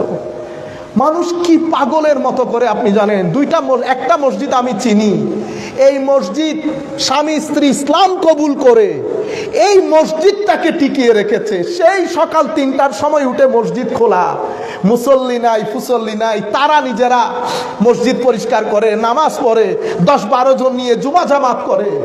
হক পাওয়ার পর তারা, আমি যখন জিজ্ঞেস করেছি কেমন লাগে, উস্তাদ আগে তো ভিতরে কেমন কেমন লাগতো, শনি রোববার শুক্রবার বের না হলে পাগলের মতো হয়ে যেতাম। এখন তো অন্তরে বলতেছে আর ভিতরে এটা কাঁদতেছে। কেন? ওই যে আপনি জিজ্ঞেস করেছেন না সব কিছু কোরআনের মধ্যে কেন পান, আসেন আমি আপনাকে তিনটা কথা বলি। আয়াত, আয়াত মানে নিদর্শন। কোরআনের আয়াতও আয়াত, আসমানও আয়াত, জমিনও আয়াত, সূর্য আয়াত, পাহাড় আয়াত, সমুদ্র আয়াত, মা বাবা আয়াত, উলামায়ে কেরাম আয়াত, স্বামী স্ত্রীর মাঝখানের সম্পর্ক আয়াত, ছেলে মেয়ের প্রতি আপনার টান এটাও আয়াত। এটাও আপনি কখনো চিন্তা করে দেখেছেন ছেলে মেয়েদের প্রতি আপনার এত টান কোত্থেকে আসে? মা বাবা অনায়াসে ছেলের জন্য জীবন দিয়ে দিচ্ছে না। এই মায়া করতে কিনেছেন? কোন জায়গা থেকে কিনেছেন? না, এটা আমার আল্লাহ মা বাবার কলবের ভিতরে ফিট করে দিয়েছেন। স্ত্রীর মহব্বত স্বামীর অন্তরে, স্বামীর মহব্বত স্ত্রীর অন্তরে ফিট করে দিয়েছে। কোরআনে পাকের মধ্যে আল্লাহ আয়াতের একটা লিস্ট দিয়েছেন। আমিন আয়াতি আন খালাকালাকুম মিন আনফুসিকুম আজওয়াজা আমিন আয়াতি খালকুস সামাওয়াতি ওয়াল আরদ। এভাবে আল্লাহ অসংখ্য আয়াতের কাহিনী বলেছেন। পৃথিবীতে যারা হক পেয়েছে তাদের কাছে অনেক আয়াত আসতে হয় নাই, এক আয়াতে হক পেয়ে গেছে। ফ্রান্সের, আমি ছেলেদেরকে বলছি, আপনারা বলেন না যে কোরআনের মধ্যে কেন পাওয়া যায়, ভাই ফ্রান্সের মধ্যে বিশ্ববিখ্যাত সায়েন্টিস্ট ডক্টর মরিস বুকে, আপনারা এখানে মরিস বুকাইলি বলেন, কেউ এক এক নামে ডাকেন। 1870 থেকে 90 এর মাঝখানে ফেরাউন আছে না, ফেরাউনের লাশ পাওয়া যায়। কোথায়? মিশরের মধ্যে। সমুদ্রের লাশ পাওয়ার পরে এটা নিয়ে বেশ কিছুদিন মিশরে ছিল গবেষণা। এটা এখন আস্তে আস্তে কথাগুলো ছড়াই যাইতে থাকে যে এরকম মিশরে একটা লাশ আছে। ডক্টর মরিস বুখের উনি ওনার টিম নিয়ে মিশরে যান। যাওয়ার পরে মিশর সরকারের কাছে আবেদন করেন যে আমরা এই লাশ নিয়ে একটু গবেষণা করতে চাই, কারণ মমি করা অনেক পুরানো লাশ, আমরা একটু দেখতে চাই এটা কার লাশ। উনি ধর্মের দিক থেকে খ্রিস্টান, ধর্মের দিক থেকে খ্রিস্টান। হায় হায়, হেদায়েত থাকলে কি হয় দেখেন। অনেক লম্বা কথা, আমি শর্টকাট আপনাদেরকে বলতেছি। নিয়ে আসছে ফ্রান্সে দীর্ঘ গবেষণার পরে ওনারা এটা আবিষ্কার করেছেন যে এই ফেরাউনটা এটা মূসা আলাইহিস সালামের যুগের ফেরাউন। মূসা আলাইহিস সালামের যুগের, কারণ কোন ফেরাউন সমুদ্রে ডুবে মরে নাই। এই ফেরাউনকে গবেষণা করে ওনারা বুঝেছেন যে এটা শুধু সমুদ্রে ডুবে মরেছে তা না, বরং সমুদ্রের ঢেউয়ের বাড়িতে যে কারেন্ট প্রডিউস হয়েছে সেই কারেন্ট এবং ঢেউয়ের বাড়ি খেয়ে অনেক শক্তিশালী ঢেউ বাড়ি দিয়ে, উনি শব্দ ব্যবহার করেছেন ভায়োলেন্ট, অনেক একেবারে বিধ্বংসী একটা বড় ঢেউ ফেরাউনকে বাড়ি দিয়ে ডুবে যায়। এটা উনি গবেষণা করে আবিষ্কার করেন। এখন অন্য কোন ফেরাউন কিন্তু ডুবে মরে নাই, শুধু মূসা আলাইহিস সালামের ফেরাউন ডুবে মরেছে। এখন উনি যেহেতু এতটুকুন ডিসাইডেড হয়ে গেছে, গবেষণা কোথায়? আমরা যখন মারামারি করছি একজনের সাথে আরেকজন, আমরা যখন একজনের বিরুদ্ধে একজন ফতোয়াবাজি করি, হাত তুলবো না নামাবো, আমাদের এখানে নতুন নতুন মুফাসসির বের হয়েছে। আমি ছেলেদেরকে বলছি, আপনারা আমার মতো মানুষের কথা শুনে কখনো বিভ্রান্ত হবেন না। বাংলাদেশে এখন যারা তাফসীর করতে আসে 99% আমার মতো জাহেল মূর্খ। কেন? আপনি যে এখানে তাফসীর করতে এসেছেন, আমি বিনয়ের সাথে আপনাকে জিজ্ঞেস করব, আপনি তাফসীর কোথায় পড়ান? কোন মাদ্রাসায় পড়ান? কাকে পড়িয়েছেন? কোন মাদ্রাসায় পড়ানো বাদে, কোন আলেম উলামাকে পড়ানো বাদে আপনি যখন এভাবে স্টেজের মধ্যে এসে তাফসীর করা শুরু করবেন, তো তাফসীরে মারামারি লাগবে। তাফসীরে কি লাগবে? মারামারি। এটা আমরা পুরা বাংলাদেশ, পুরা পৃথিবী এক ধরনের নামাজ পড়ে আসছি, আপনি হঠাৎ করে মুড চেঞ্জ করে দিয়েছেন। পুরা পৃথিবী ঈদের জামাত, কেউ 12 তকবীরে, আমরা কেউ 6 তকবীরে, সব হাদিসে পাকের মধ্যে এটা উম্মতে মুসলিমে একমত হয়েছে। আপনি হঠাৎ করে এখানে এসে 12 তকবীর শুরু করেছেন। তো আপনি 12 তকবীর যদি শুরু করেন, যে অঞ্চল 12 তকবীর পরে সেই অঞ্চলে ভাত খায় না, আপনি তো ভাতেরটা ডেলি 3 বেলা ভাত নিয়ে বসেন। আপনারা বুঝতে পেরেছেন? রং শুরু করেছি আমরা। আর আমাদের ছেলেরা তারাবি ছেড়ে দিয়েছে, কারণ ছেড়ে দিতে পারলে তো ভালো, ছেড়ে দিতে পারলে ভালো। আপনারা বুঝতে পেরেছেন? আপনারা এই প্রশ্নগুলো কাউকে করবেনও না। আপনি তো এখন দেখছেন, সামনে আরো কত কিছু দেখবেন, তার কোনো ইয়ত্তা নাই। এখন দেখছেন না, কেউ বলছে মাযহাব নাই, কেউ বলছে হাদিস নাই। যে হাদিস নাই বলছে সে নিজের নাম দিয়েছে আহলে কোরআন, যে মাযহাব নাই বলতেছে সে নিজের নাম দিয়েছে আহলে হাদিস, এগুলো নিজে নিজে। আর যেই আরেকজন নাম দিয়েছে আমি সালাফি, আমি কি সালাফি, আমি এগুলা কিছু মানি না, আমি আগের যুগের মতো। আপনি চশমা দিয়ে দেখছেন, আগের যুগে যিনি এসেছেন ইমামে আজম, ওনার জন্ম, উনি তাবেঈন না? তো আপনি আগের না ইমামে আজম আগের? ইমাম বুখারী আগের না ইমামে আজম আগের? এগুলা হচ্ছে কতগুলা মশকরা করা। আপনি ডাক্তারের কাছে গিয়ে, এখন আমার ছেলের আয়সা জিজ্ঞেস করে, হুজুর কোরআন হাদিসের আলোকে বলবেন। দেখি ডাক্তার যখন আপনার হার্ট অপারেশন করতে বলে তখন বলতে পারবেন ডাক্তারকে, ডাক্তার সাহেব একটু বুঝাই দেন আমার। আপনারা ডাক্তার সাহেব বুঝাইলে আপনি বুঝবেন? ইন্না লিল্লাহি। এই ফিতনার জমানা, আরো সামনে কত কিছু দেখবেন। আজ থেকে 15 বছর পরে, আল্লাহ না করুক, আমাদের ছেলে সন্তানদেরকে বাঁচাক আল্লাহ, দেখবেন আমাদের ছেলেরা বলবে কোরআনের কিছু সংখ্যক সূরা কেরাত নিয়ে একটু ঝামেলা আছে। কারণ এখন শুধু কোরআনটা বাঁচাই রাখছেন, তো মাযহাব তো গেছে। 1300-1400 বছরে ইসলামী ফিকহ, ইসলামী আইন পুরা পৃথিবীকে ঘুরিয়ে দিয়েছে। ইসলামী আইন, সেই ইসলামী আইনকে আপনি মুহূর্তে, আপনি কি মনে করছেন এটা শুধু হাত তোলা নামার মধ্যে সীমাবদ্ধ? ইসলামী আইন কি শুধু এখানে? এখানে আপনার সামগ্রিক জীবনে আইনের ভিতরে আপনি মুফতি ছাড়া লড়তে পারবেন? সম্মানিত উপস্থিতি, এই জায়গাগুলোতে হাতও দেবেন না, কোনো কথা শুনবেনও না। যেভাবে চলছেন সেভাবে চলেন। উম্মতে মুসলিমা উত্তর থেকে দক্ষিণ, প্রাচ্য থেকে পশ্চিম, পশ্চিম থেকে পূর্ব, সবাই আকীদার ক্ষেত্রে আহলে সুন্নাত ওয়াল জামাত। আকীদার ক্ষেত্রে কি? আপনি মনে করছেন আমরা, আমাদেরও দোষ আছে, আমাদের উগ্রতার কোনো শেষ নাই। আমি আহলে সুন্নাত ওয়াল জামাতের কথা বলছি। ইউরোপ যান, নর্থ আমেরিকা যান, মিডল ইস্ট যান, মিশর যান, সিরিয়া যান, ইয়েমেন যান, পৃথিবীর যেই প্রান্তে যাবেন যান, শবে বরাত, তারাবি, 20 রাকাত, ঈদ মিলাদুন নবী হয়ে আসছে।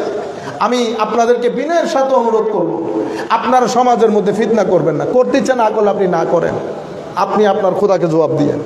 কিন্তু আপনি বড় সমাজের মধ্যে, বড় মসজিদের মধ্যে এসে যখন এগুলা করবেন, এখন আমি আসার সময় পুলিশ দাঁড় করিয়েছে, এখানে অন্য একজন মুখিয়ে আসতেছে, এটা নিয়ে নাশকতা, এটা আমাদের আরেক বড় সমস্যা। দিন যেখানে থাকবে সেখানে নাশকতা কেমনে থাকবে? আমরা মহব্বতের কথা বলবো। দেখেন মানুষ হকের তালাশ কেমনে করে। ডক্টর মরিস বুকাইল পাগল হয়ে গেছে। শেষে উনি বাইবেল দেখছেন, বাইবেলের মধ্যে লেখা আছে ফেরাউনের যুগে, মুসা আলাইহিস সালামের যুগের ফেরাউন এবং ওনার সমস্ত সোলজার, এরা সবাই সমুদ্রে ডুবে মারা গেছে। কি হয়েছে? নোবডি সারভাইভড শব্দ হয়েছে, কেউ সারভাইভ করে নাই, সবাই মারা গেছে। আমাদের বক্তব্য শেষের দিকে। এভাবে উনি আরো 2-4টা ধর্মগ্রন্থ দেখছে, সবার মধ্যে লেখা আছে ফেরাউন সহ ফেরাউনের সমস্ত সৈন্যবাহিনী সবাই মরে ডুবে গেছে, কিন্তু ওনার গুম নাই। উনি বাই দিস টাইম সালাতুন ইয়া রাসূলুল্লাহ, মোবাইল চালান সবাই, সালামুন ইয়া হাবিবাল্লাহ আলাইকুম, এটুক থাকলে হবে। সম্মানিত উপস্থিতি, এখন কেউ বেঁচে নাই। উনি সৌদি আরব আসছে, ওইটার উপর বই লিখছে, এখনো বই আকারে প্রকাশ করে নাই। সৌদি আরবের মধ্যে পুরা ঘটনা শুনিয়েছে। সেখানে উপস্থিত একজন ডক্টর বলতেছে, আমার কোরআনের মধ্যে লেখা আছে ফেরাউন বিনাশ হয়ে যায় নাই। উনি তো আকাশ থেকে পড়েছে, কি বলেন? বাইবেলের মধ্যে লেখা বিনাশ, অন্যান্য ধর্মগ্রন্থের মধ্যে লেখা আছে বিনাশ। তখন ডক্টর ইংরেজি অনুবাদ এনে দিয়েছে, যে আয়াত আমি আপনাদের সম্মুখে পড়েছি, ফালিয়াউমা নুনাজ্জিকা বিবাদানিকা লিতাকুনা লিমান খালফাকা আয়া। কোরআনের আয়াতগুলো আপনি আপনাদেরকে পড়ে শোনাই। কোরআনের মধ্যে লেখা, ওয়াজাওয়াজনা বিবানি ইসরাঈল আল বাহর ফাআতবাআহুম ফিরআউন ওয়া জুনুদুহু বাগিয়া ওয়া আদওয়া। মুসা আলাইহিস সালাম সহ বনি ইসরাইলের পেছনে পেছনে ফেরাউন এবং ফেরাউনের সৈন্যবাহিনী তাদেরকে দৌড়ান দিছে, হিংসা এবং শত্রুতা পোষণ করে। হাত্তা ইজা আদরাকাহুল গারাকু ক্বালা আমানতু আন্নাহু লা ইলাহা ইল্লাল্লাযী আমানাত বিহি বানু ইসরাঈল ওয়া আনা মিনাল মুসলিমিন। যখন সে ডুবে যাওয়ার অবস্থা হয়েছে, ঢেউয়ের বাড়ি খেয়েছে, তখন ফেরাউন বলতেছে, কলা, সে বলতেছে, আল্লাহ, আমি মুসা আলাইহিস সালামের যেটার উপর ঈমান এনেছে আমিও ঈমান এনেছি, আমি মুসলমান হয়ে গেছি। আমার আল্লাহর জবাব, আল আন ওয়াকাদ আসাইতা ক্বাবল ওয়া কুনতা মিনাল মুফসিদিন। তুমি এখন কালমা পড়ছো, ইতোপূর্বে তোমার ফিতনা ফাসাদের জন্য জমিনে মানুষ শিখতে পারে নাই, মানে তোমার এখনকার ঈমান গ্রহণযোগ্য হবে না। এরপরে আমার আল্লাহ বলছেন, ফালিয়াউম, অতএব আজকে আমি তোমার শরীরকে, নুনাজ্জিকা বিবাদানিকা, তোমার শরীরকে আমি প্রটেক্ট করলাম, রক্ষা করলাম, যেন তোমাকে দেখে পরবর্তী যুগ, পরবর্তীতে আসা মানুষ সবার জন্য যেন তুমি একটা নিদর্শন হও। লিমান খালফাকা আয়া। এই আয়াত পড়ার পরে মরিস বুকাইলের ঘুম হারাম হয়ে গেছে। সে ঘরের মধ্যে এসে চিন্তা করতেছে, ফেরাউন যে এটা মুসা আলাইহিস সালামের যুগের ফেরাউন, এটা তো আমরা এখন জানতে পেরেছি, এবং এটা যে ঢেউয়ের বাড়িতে মারা গেছে এটাও আমরা বর্তমানে সায়েন্সের গবেষণা করে জানতে পেরেছি। এই কথা নবী মুহাম্মদুর রাসূলুল্লাহ জানলো কেমনে? সাল্লাল্লাহু আলাইহি ওয়াসাল্লাম। সাথে সাথে উনি লা ইলাহা ইল্লাল্লাহ বলে মুসলমান হলেন, এক নিদর্শন দেখে। আচ্ছা বলেন তো, এখন কোরআনের মধ্যে কি আমি দেখতে গেছি না সেই দেখতে গেছে? আপনারা বুঝতে পেরেছেন। আমি আর দুইটা ঘটনা বলে বক্তব্য শেষ। আরেকজনের নাম ডক্টর গ্যারি মিলার, উনি কানাডিয়ান লোক, অনেক বড় বিতার্কিক। সে ম্যাথ, লজিক, অঙ্ক, যুক্তিবিদ্যা এগুলার উপর চরম পারদর্শী, তার সাথে কেউ কথাই পারে না। তো তার বন্ধু বান্ধব এসে তাকে কোরআন দিয়েছে, তুমি একটা কাজ করো, তুমি তো বোধ ম্যাথমেটিক্স বুঝো, তুমি একটু গবেষণা করে কোরআন থেকে কিছু ঐতিহাসিক গণনাকৃত কোনো কিছু ভুল বের করো তুমি। হায় হায়, কোরআন পড়া শুরু করছে। শুরু করতে করতে সূরা নাহালের মধ্যে আসছে। সূরা নাহালের মধ্যে আয়াত পড়েছে শুধু এটা, ওয়া আওহা রাব্বুকা ইলান নাহলি আনিত্তাখিজি মিনাল জিবালি বুয়ুতা ওয়া মিনাশ শাজারি মিম্মা ইয়ারিশুন সুম্মা কুলি মিন কুল্লিস সামারাতি ফাসলুকি সুবুলা রাব্বিক যুলুলা ইয়াখরুজু মিন বুতুনিহা শারাবুম মুখতালিফুন আলওয়ানুহু ফীহি শিফাউল লিন্নাস ইন্না ফী যালিকা লাআয়াতান লিকাওমি ইয়াতাফাক্কারুন। আমার আল্লাহ কোরআনে পাকের মধ্যে বলছে, ওয়া আওহা রাব্বুকা ইলান নাহাল। মধু পোকা আছে না, মধু পোকা, মধু পোকার কাছে আল্লাহ ওহী করলেন। কেন? মধু পোকা যেন গাছ থেকে, ফল ফ্রুট থেকে উপরে ছাদ করে রেখেছে না মানুষ, ওইটার মধ্যে জালি বেঁধে ফল ফ্রুটের সিনা থেকে মধু চাক করে তারা যেন মধু সংগ্রহ করে মধু জমায়। এটা কোরআন কাকে বলছে জানেন? মধু পোকার মধ্যে যেটা ফিমেল মধু পোকা, মহিলা মধু পোকা, সেটাকে বলছে। কোরআনে পাকের মধ্যে মধু পোকার কথা 4 বার এসেছে, 4 বারই এসেছে মুয়ান্নাস, মানে স্ত্রীলিঙ্গ। আমি শব্দ 4টা শব্দ, আনিত্তাখিজি, এরপরে এসেছে কুলি, ফাসলুকি।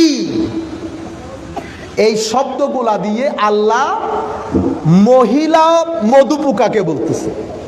এখন এটা তার ঘুম হারাম করে দিছে। সেই বলতেছে মধু পোকার স্ত্রীলিঙ্গ, মহিলারা যে মধু আহরণ করে সেটা তো আমরা গত 30 বছর আগে জানতে পেরেছি যে মধুপোকার মধ্যে এখানে জোড়া আছে, স্ত্রীলিঙ্গ আছে, পুল্লিঙ্গ আছে, পুরুষ মধুপোকা আছে, স্ত্রী মধুপোকা আছে, কিন্তু মধু সংগ্রহের কাজ সব কিছু করে কারা? স্ত্রী মধুপোক। তো উনি বলছেন এই কথা তো কোরআন জানার কথা না, এই কথা কোরআনকে বলল কে? হায় হায় হায়। তখন উনি দিছে কি? ভুল ধরার জন্য। কি কারণে ভুল ধরতে? এই ব্যক্তি ইসলাম কবুল করে ওমর নাম এখন আজীব খেদমত আঞ্জাম দিচ্ছেন। এক একটা আয়াত আপনারা ফেসবুকের মধ্যে, গুগলের মধ্যে, প্রত্যেকে কোনো আগা নাই মাথা নাই, আপনারা শুনে আপনারা হয়ে গেছেন স্মার্ট, আপনারা জাতিকে, মানুষকে বিভ্রান্ত করছেন। আমি আপনাদেরকে বলবো, আসেন কোরআন পড়েন, কারোর সাথে কথা বলার দরকার নাই। ডক্টর মরিস বুখাইল আপনার চেয়ে আমার চেয়ে কম বুঝেন নাই সায়েন্টিস্ট হিসেবে। ডক্টর গ্যারি মিলার, আমি আরো তো অনেক আছে, আমি দুই একটা লবণ, আটার মধ্যে লবণ ছিটানোর মতো কথাগুলো বলতেছি। আপনারা এত বড় বড় ব্যক্তি, কারণ কোরআনের দাবি। এই জন্য আমার ডক্টর, আমার শেখ আমাকে বলছেন, বেটা শুধু কোরআনের কথা বলো মানুষকে, কোরআন মানুষকে যে রাস্তা দেখাবে সেটা আর কেউ দেখাইতে পারবে না। আমার নবীর নবুয়তের উপর সবচেয়ে বড় প্রমাণ কোরআনে পাও।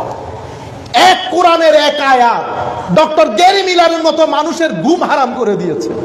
আপনারা বুঝতে পেরেছেন? মানুষের শরীরের মধ্যে 360টা হাড় জয়েন্ট আছে। কি আছে? জয়েন্ট, জোড়া। কয়টা? 300। কিছুদিন আগেও বলেছে 340টা। এখন একেবারে এস্টাবলিশ সায়েন্টিফিক ফ্যাক্ট 360। আমার নবী সাল্লাল্লাহু আলাইহি ওয়াসাল্লাম হাদিসে পাকের মধ্যে ইরশাদ করছেন, এটা মুসলিম শরীফের হাদিস, হাদিস নাম্বার 1007। আমার নবী কি ইরশাদ করছে দেখেন, ইন্নাহু খুলিকা কুল্লু ইনসানিন মিন বানি আদামা আলা 60 ওয়া 300 মাফসাল। প্রত্যেক ব্যক্তিকে আল্লাহ 360টি হাড়ের জোড়া দিয়ে সৃষ্টি করেছে। এটা পেয়ে কত শত লোক ইসলাম কবুল করেছে। আমার নবীর ইলম, আমার নবীর জ্ঞানের বাহার দেখে, যেটা আজকে সায়েন্স জানতে পেরেছে, 1400 বছর আগে আমার নবী বলছেন মানুষের শরীরের মধ্যে 360টি জোড়া। আপনারা বুঝতে পেরেছেন? এগুলো আয়াত, এই আয়াতগুলা দেখে মানুষ ইসলাম কবুল করছে। সম্মানিত উপস্থিতি, আমার আখেরি কথা আপনাদের কাছে, সেটা কি? হযরতে শেখ আব্দুল কাদের জিলানী রাদিয়াল্লাহু তাআলা আনহু, মানুষের জীবনে বালা মুসিবত আসে 3টা রাস্তা দিয়ে। কয়টা রাস্তা দিয়ে? 3টা রাস্তা দিয়ে। এটা আমার শেষ কথা। বালা মুসিবত আসে আমাদের জীবনে, বালা মুসিবত আসে না? 3টা রাস্তা দিয়ে কিছু বালা মুসিবত আমরা তৈরি করি। কিভাবে? একটা হচ্ছে সাকমুত তাবিআ। সাকমুত তাবিআ কি? সাকমুত তাবিআ হচ্ছে আপনার শরীরের ভিতরে 2টা শক্তি। একটা আপনাকে ধাক্কা মারে খারাপ জিনিস দেখে এনজয় করার জন্য, আরেকটা আপনাকে ধাক্কা মারে সেটা থেকে রক্ষা করার জন্য। আপনি যখন আপনার নফসের তাড়নায় পড়ে আপনি কাজটা করে ফেলবেন এবং অতঃপর গাফেল হয়ে যাবেন, হিটলেস হয়ে যাবেন, তওবা না করে নামাজ দোয়া ছেড়ে দিয়ে আপনি যখন আপনার মতো জিন্দেগি করবেন, বালা মুসিবত আপনার পিছন ছাড়বে না। বালা মুসিবত, লাঞ্ছনা গঞ্ছনা আপনার পিছন ছাড়বে না। আরেকটা কি? আরেকটা হচ্ছে মুলাজামাতুল আদা। মুলাজামাতুল আদা কি? আমাদের ভিতরে আল্লাহ রাব্বুল আলামিন একটা আদত দিয়েছেন, নফস। সেটা আমাদেরকে ম্যাক্সিমাম সময় আমাদের জবানকে ঠেলে আমরা যেন আরেকজনের কথা বলি। আমি গতকালকে একটা নিয়ে হাসাহাসি করতেছিলাম, আমাদের এক আত্মীয়। তো আমরা বসছি, উনি কথা বলতেই আরেকজনের। তা আমি বলছি আগামী আধা ঘন্টা পর্যন্ত আমরা অন্য কারো ব্যাপারে কথা বলবো না। আপনি দেখেন, উনি 2-3 বার ট্রাই দেওয়ার পরে আমি যখন বলতেছি এটাও তো আরেকজনের, তখন উনি বলতেছেন তো এলে তো হতাই হইতেন না, মানে আরেকজনের কথা আর কি হই মাইলে তার কোনো কথাও নাই, মানে আপনার কাছে আর কোনো কথা নাই। আপনি যখন আমার গীবত করবেন, আপনি আমার গুনাহগুলো কেড়ে নিচ্ছেন। নেন, আরো নেন, অসুবিধা নেই। আপনারা বুঝতে পেরেছেন? আপনি যখন গীবত করবেন, গীবত করার মাধ্যমে আপনি অশান্তি খরিদ করে নেবেন। মারা নিশ্চয়ই শুনতেছেন, অশান্তি খরিদ করে নেবেন। এরপরে যদি আপনি 10টা তাবিজ লটকায় রাখেন, অশান্তি যাবে না। কেন? কারণ আপনি ঘরের বাথরুমের যেই ছিদ্র দিয়ে ময়লা ঢুকতেছে সেটা বন্ধ না করে আপনি দুবাইয়ের এয়ার ফ্রেশনার দিলে লাভ আছে? দুবাইয়ের এয়ার ফ্রেশনার দিয়ে লাভ হবে? হবে না। হযরতে জালালউদ্দিন রুমি বলছেন, যেই জায়গা থেকে জিনিসগুলো আসছে সেটা ব্লক করো আগে। সুতরাং মুলাজামাতুল আদা, আপনি যখন গীবত করবেন, আপনি আপনার আদতকে প্রশ্রয় দিবেন, অটোমেটিক্যালি আপনার বালা মুসিবত আপনার জিন্দেগি ছাড়বে না। আপনারা বলেন না বড় দুঃখ কষ্টের মধ্যে আছি। তৃতীয় জিনিস হযরতে হুজুর গৌসুল আজম বর্ণনা করেছেন, ফাসাদুস সুহবা। ফাসাদুস সুহবা এটা কি?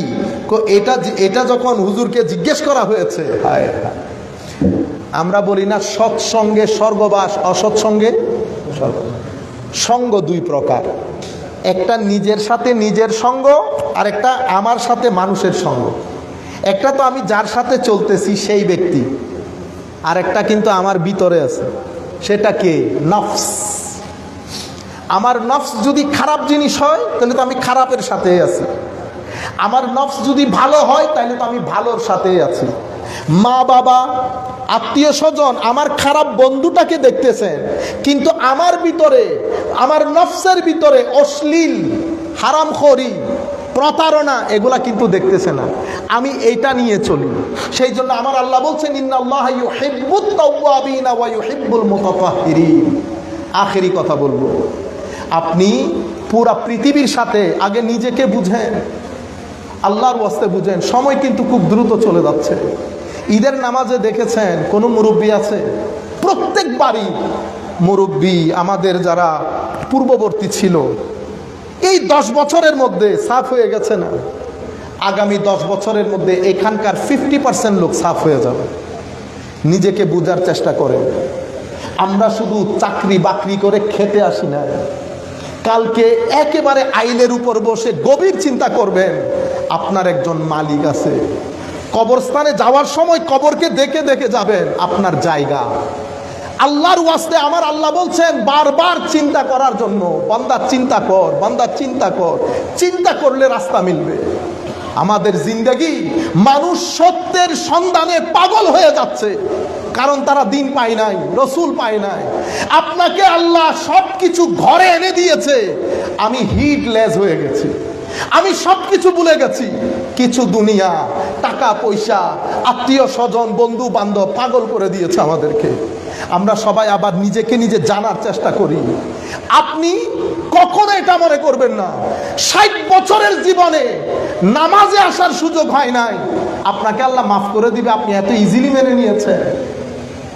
সম্মানিত উপস্থিতি, আমার আল্লাহ বলছেন আমি পরীক্ষা ছাড়া তোকে ওখান থেকে নিয়ে আসব? আমি পরীক্ষা ছাড়া আনবো না, পরীক্ষা দিতে হবে। আমি আপনাদেরকে, যদি জীবনকে সুন্দর করতে চান, গালাগালি ছেড়ে দেন। আপনি গাল দেবেন, আপনার ছেলেরা গাল দেবে। কেন গালাগালি? এটা অশ্লীল কাজ, এটার সাথে কোনো টাকা পয়সার সম্পর্ক নাই। আমার নবী বলছেন, আমার হাদিসে পাকের মধ্যে, আমার নবী কখনো গালি দিতেন না। আমার নবী বলছেন মুমিন কখনো গালি দেয় না। ইয়া রাসূলুল্লাহ, তো গালি যেই ব্যক্তি দেয় সেই ব্যক্তি কি? সেই ব্যক্তি যদি তার কাছে 4টা খাসলত থাকে তো সে পাক্কা মুনাফিক। আর যদি 4টা থেকে একটা থাকে তাইলে মুনাফিকের একটা খাসলত তার ভিতরে আছে। 4টা খাসলত গুলা কি? কথা বললে মিথ্যা বলবে, মানুষের সাথে ঝগড়া হলে বিচ্ছিরি ভাষায় গালিগালাজ করবে, ওয়াদা করলে ভঙ্গ করবে, আমানতের খেয়ানত করবে। এই 4টা জিনিস যদি আমার ভিতরে থাকে তো যিনি ঈমান, তিনি বলছেন কানা মুনাফিকান খালেসা, এটা একেবারে পাক্কা মুনাফিক। আপনারা বুঝতে পেরেছেন? আমার নবীর শানে বিয়াদবি করবেন, আকীদার ক্ষেত্রে পাক্কা মুনাফিক। এগুলো আনবেন, আমলের ক্ষেত্রে পাক্কা মুনাফিক। আপনারা বলেন দেখি, আমাদের মধ্যে খাসলত নাই? যিনি যেখানে পারছি মানুষকে ধোঁকা দিচ্ছি, আমরা এটা আমাদের ঈমানের উপর, আমার নবীর আনিত বিধানের উপর আমাদের ইয়াকিন খতম হয়ে গেছে। সততার 1 টাকার মধ্যে যেই বরকত পাবেন আজকের দিন পর্যন্ত, অসত্যতা ধোঁকাবাজি কোটি টাকার মধ্যে ওই বরকত পাবেন না।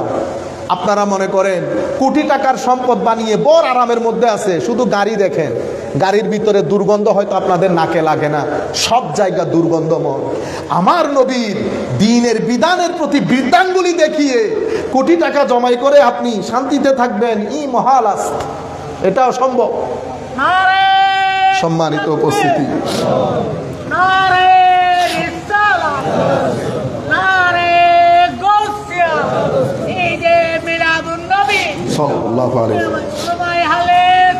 জিন্দাবাদ আমার নবী সাল্লাল্লাহু আলাইহি ওয়াসাল্লাম।